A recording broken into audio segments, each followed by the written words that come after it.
C'est un balai désormais bien rodé. Les tracteurs vident leur cargaison, un autre engin réparti. Cet après-midi, 15 bennes sont vidées contre les portes de la préfecture.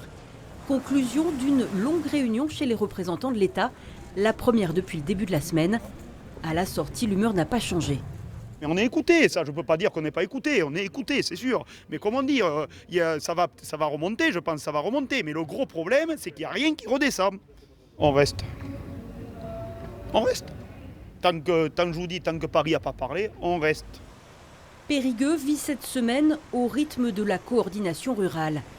Les camions qui empruntent d'ordinaire l'autoroute bloquée se perdent en ville. Les voitures cherchent des itinéraires bis. Rythme chamboulé aussi pour les services municipaux.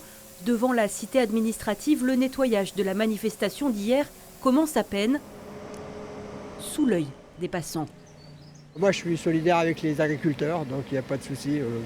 C'est un moyen comme un autre de se faire entendre. Je soutiens intégralement nos amis agriculteurs. Je leur donne raison par rapport à ce qu'ils font, quoi. Mais bon, peut-être pour ça, je ne suis pas tellement d'accord quand même pour déverser comme des ordures.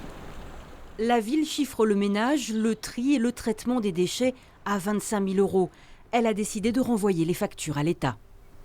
C'est l'État qui est mis en cause. C'est l'État qui doit répondre à la crise agricole, qui encore une fois se justifie pleinement. Donc nous, on est ville-préfecture, de fait on a des actions du monde agricole. La question c'est l'État, qu'est-ce qu'il fait là-dedans ?